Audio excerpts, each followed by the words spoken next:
आप लोगों ने देखा होगा महाराज, कई माताएं भक्त ऐसे होते हैं जो घर में एसी कमरे में डल्लप के गद्दे में भी महाराज लेटेंगे तो नींद नहीं आएगी, नींद नहीं आती उनको। हाँ, और वही गलती से कथा में आ जाए, आड़े टेढ़े कैसी भी जगह में बैठे हो, कथा चलती, ऐसी बढ़िया मस्ती की नींद आती है साहब, ऐसी बढ़िया नींद की क्या बताएं। मैं पहले महाराज अपनी कथा में, अगर मेरे कोई कथा में सोता था, मैं तुरंत जगा देता था, सुनो सुनो उठो कथा चल रही है, सोने के लिए आए हो। लेकिन अब अगर कोई मुझे सोता हुआ दिख भी जाता है ना, तो मैं कुछ बोलता नहीं। कुछ लोगों ने मुझसे पूछा महाराज क्यों ऐसा क्यों करते हैं। मैंने कहा देखो, इस संसार में जीव पढ़ करके अशांत हो गया है, इसीलिए ना घर में महाराज नींद की 2-2 गोली खाने पे भी नींद नहीं आती। एक यही स्थान बैठा बचा है जहां पे आकर मन को शांति मिलती है। तो अगर इस बेचारे को नींद आ रही, थोड़ा सोने दो, इसको शांति मिलेगी। इसीलिए मैं कभी कभी कहा करता हूं, आराम की तलब है, आराम की तलब है तो एक काम कर, आराम की तलब है तो एक काम कर, आराम की शरण में और तू राम राम कर, राम राम कर, निरंतर बस एक ही भाव। तो सर्वश्रेयस्करीम हम उन माता सीता को प्रणाम करते हैं, बोले जो हमारे राम जी की बल्लभा हैं। उसके बाद महाराज इस माया की स्तुति की है, भगवान श्री हरि की स्तुति की है, राम जी की स्तुति की है। उसके बाद फिर तुलसीदास जी कहते हैं, बोले सुनो, ये जो मैंने लिखा है ना मानस, ये नाना पुराण निगमागम सम्मतम, यह मैंने ऐसी वैसी जगह से नहीं लिखी है, अपितु सारे शास्त्र वेद पुराण सबके सार को मैंने लिखा है। नाना पुराण निगमा, और अंत में कहा कुछ अपने भी भाव लिखे। तो लोगों ने पूछा, बोले लिखा क्यों, क्या मिल जाएगा आपको सब लिखने गाने से, किसको सुनाना चाहते हो आप, बोलो। कोरबा वालों को सुनाना है कि रविशंकर नगर वालों को सुनाना है कि कपिलेश्वर वाली महिला मंडल समिति को सुनाना, किसको सुनाना है। तो तुलसी बाबा ने कहा किसी को नहीं सुनाना है। तो स्वांतः सुखाय तुलसी रघुनाथ गाथा, ये मैंने अपने स्वसुख के लिए गाया है।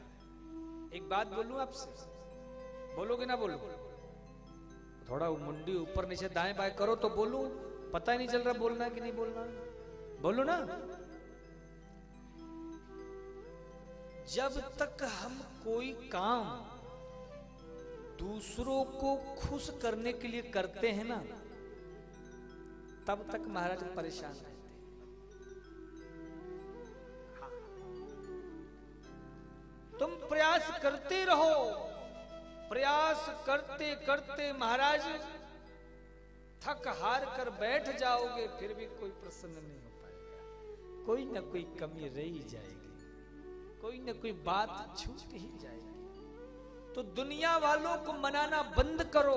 समस्या यही है कि हम संसार को तो प्रसन्न करने की चेष्टा करते, भाई फलाना व्यक्ति खुश हो जाए, ढिकाना व्यक्ति खुश हो जाए, और इन सब के बीच में हम अपने सरकार को भूल जाते हैं। दुनिया से उम्मीदें रखते हैं। शास्त्र कहते आशा ही परमम दुखम नैराश्यम परमम सुखम।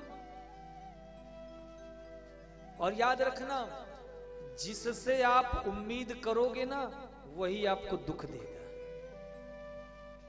जिससे आप आशा रखोगे ना, जिससे आप उम्मीद रखोगे वही आपको तकलीफ देगा।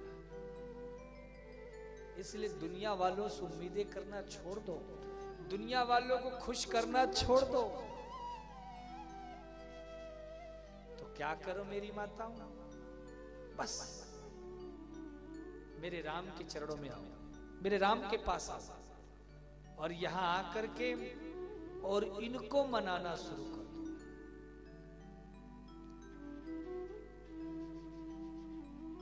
दुनिया वाले कुछ ना कुछ कहेंगे। वो ये कहना कहा, कुछ तो लोग कहें, कुछ तो लोग कहते ही रहते। एक पिता और पुत्र जा रहे थे, उनके पास एक गधा था, घोड़ा। तो पिता बैठा था घोड़े पे और बेटा घोड़े को लेके जा रहा था। तो कुछ लोगों ने रास्ते में देखा तो कहा, देखो राम राम कितना दुष्ट ये पिता है, नन्हा बच्चा बताओ उसको पैदल चलवा रहा है और खुद अपना बैठ गया है घोड़े पे। तो पिता उतर गया, बोले बेटा तू बैठ जा। बेटा बैठ गया तो आगे बढ़े तो लोगों ने कहा, राम राम कैसा निकम्मा ये बालक है, बूढ़े बाप को बताओ पैदल चलवा रहा और खुद घोड़े पे बैठा है।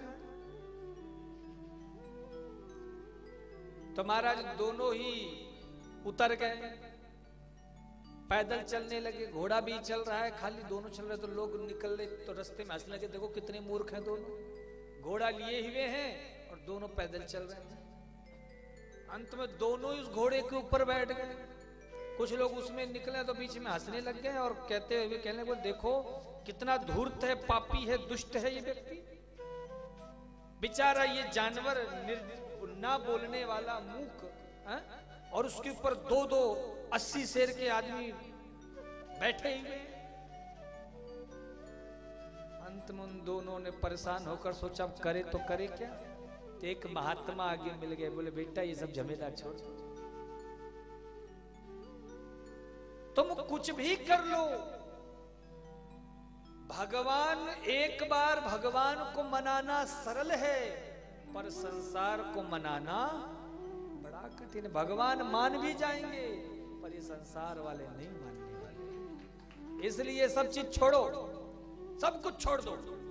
7 दिनों तक मैं आप सभी मातृमंडल से, सभी भक्तों से एक ही आग्रह करूंगा, मकान, दुकान, परिवार, बच्चे, नाती पोते सब भूल जाओ। क्यों? क्योंकि दुनिया वाले हैं, कुछ ना कुछ बोलते रहेंगे, कहते रहेंगे। 7 दिनों का संबंध हमारा इस राम कथा से जुड़ा है, तो सब भूल कर केवल यहीं पर आना, इन्हीं से संबंध अपना पक्का करो और एक ही काम करना है। पाप बढ़ गया है कुछ तो काम कीजिए, पाप बढ़ गया है काम कीजिए।